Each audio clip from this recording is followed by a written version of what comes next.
వేదిక పైన ఉన్న ఎమ్మెల్యే అభ్యర్థిగా తాడేపల్లిగూడెం అభ్యర్థిగా గాజు గ్లాస్ గుర్తు మీద పోటీ చేస్తున్న బోలిశెట్టి శ్రీని గారికి, మన బీజేపీ నర్సాపూర్ పార్లమెంట్ అభ్యర్థిగా కమలం గుర్తు మీద పోటీ చేస్తున్న భూపతిరాజు శ్రీనివాస్ వర్మ గారికి, మన జనసేన జిల్లా అధ్యక్షులు కొట్టుకులిపూడి గోవిందరావు గారికి, టీడీపీ జిల్లా అధ్యక్షులు రామరాజు గారికి, టీడీపీ ఇన్ఛార్జ్ వలవల మల్లికార్జునరావు గారికి, మండాపుల రవి గారికి, నరేన తాతాజీ గారికి, ఈతకోట భీమేశ్వరరావు గారికి, బీజేపీ బాబీ మల్లేడు తిరుమలరావు గారికి, శంకర్ శ్రీనివాస్ గారికి, అలాగే తోట సీతామహాలక్ష్మి గారికి, టీడీపీ పోలిట్ బ్యూరో సభ్యులకి, మాజీ పార్లమెంట్ రాజ్యసభ సభ్యులు వారందరికీ నా హృదయపూర్వక నమస్కారాలు.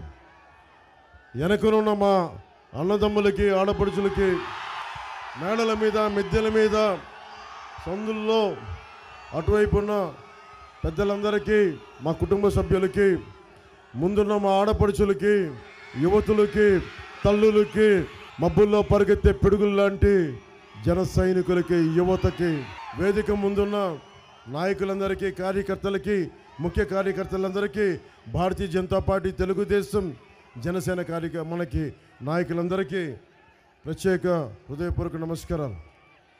కొట్టు సత్యనారాయణ గారు 2014లో నా ఆఫీస్కి వచ్చి ఆయన నన్ను, మీరు పొత్తులో ఉన్నారు కాబట్టి తెలుగుదేశం పార్టీ టికెట్ ఇప్పించమని కోరారు. కానీ ఆ రోజున పాపం మాణిక్యాలరావు గారికి, దివంగతులైన మాణిక్యాలరావు గారికి వెళ్ళిపోయింది. మేబీ ఆ కోపం ఉందనుకుంటా ఆయనకి నా మీద, ఆయన టికెట్ ఇప్పించలేదని కక్ష కట్టేశారు. అందుకే ఆయన ఈ మధ్యన బాగా రెచ్చిపోయి సీఎం జగన్ని తిట్టిన ఎవ్వనైనా సరే పాతాళంలోకి తొక్కేస్తానని చెప్పి అధికారంలోకి రాగానే కొందరు అకౌంట్లు సెటిల్ చేస్తామని కొట్టు సత్యనారాయణ గారు అన్నారంట. బాగా ముదిరిపోయారు సత్యనారాయణ గారు, మీరు డబ్బులు ఎక్కువైపోయాయి, మీకు మెదడుకు కూడా కొవ్వు పట్టేస్తుంది మీకు, అందువల్ల అలాంటి మాటలు వస్తాయి. కొట్టు సత్యనారాయణ గారు, నేను జనరల్గా మనుషులతో గొడవలు పెట్టుకోను, చాలా మర్యాదగా ఉంటా. కొట్టు గారికి ఒకటే చెప్తున్నా, మీ కొట్టు కట్టే సమయం అయిపోయింది. తాడేపల్లిగూడెంలో మనకి కొట్టు సత్యనారాయణ గారి కొట్టు, జగన్ గారి అవినీతి కోట రెండు పోతాయి ఈ ఎన్నికల్లో. బోలిశెట్టి గారంటే నాకు చాలా ఇష్టం. ఓటమిలో నిలబడ్డ నాయకుడు, దమ్మున నాయకుడు, ప్రజలు కష్టాల్లో ఉంటే వచ్చి అండగా ఉండే నిలువెత్తు 6 అడుగుల ఆజానుబాహు. ఇంకా చెప్పాలంటే జనసేన బాహుబలి. మా బాహుబలి ముందు కొట్టు ఎంత. కొట్టుగారికి కూడా చెప్తున్నా, ఏంటి మన చిన్న ఇల్లు కడితే 5 లక్షలంట, పెద్ద ఇల్లు కడితే 10 లక్షలంట, ఇంకొంచెం పెద్ద ఇల్లు కడితే 20 లక్షలంట. సో కే ట్యాక్స్ ఎక్కువైపోయిందంటే తాడేపల్లిగూడెంలో వ్యాపారస్తులు ఎక్కువ జిఎస్టీ కట్టాలి, ఇన్కమ్ ట్యాక్స్ కట్టాలి, సర్వీస్ ట్యాక్స్ కట్టాలి. కే ట్యాక్స్ కూడా కట్టాలంటే ఎక్కడ కడతాం?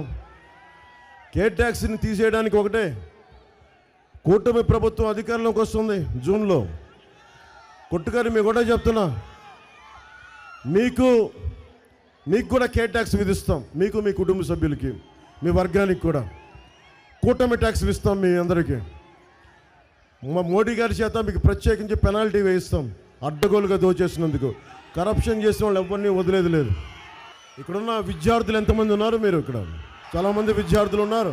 అందులో ఎస్సీ విద్యార్థులు ఎంతమంది ఉన్నారు? ఇక్కడ ఎస్సీ విద్యార్థులకి దాదాపు 27 పథకాలు తీసేశారు. 27 పథకాలు. అంబేద్కర్ విదేశీ విద్యా విధానం తీసేశారు. 27 దళిత పథకాలు తీసేశారు. ఇక్కడున్న విద్యార్థులకి మీకు ఫీజు రీయింబర్స్మెంట్ జరిగిందా? మీకు ఫీజు రీయింబర్స్మెంట్ జరిగిందా? మీకు ఫీజు రీయింబర్స్మెంట్ ఇవ్వరు, కానీ కొట్టు ట్యాక్స్ అయితే విధిస్తారు మనకి. కొట్టుగారి అవినీతి ఏ స్థాయికి వెళ్ళిపోయిందంటే శారదా లైబ్రరీ భూములు కొట్టేయడానికి కూడా కుట్రపన్నారు. మన ఆర్టీసీ కాంప్లెక్స్ పక్కనే ఉన్న 100 ఫీట్ రోడ్లో 1.5 కోట్లు తీసుకొని షాపింగ్ మాల్ పార్కింగ్కి ఇచ్చారు. ఏజెంట్లను పెట్టుకొని టీటీడీ లెటర్లు, మనకి సుప్రభాతం టికెట్లు బ్లాక్లో అమ్ముకున్నారు.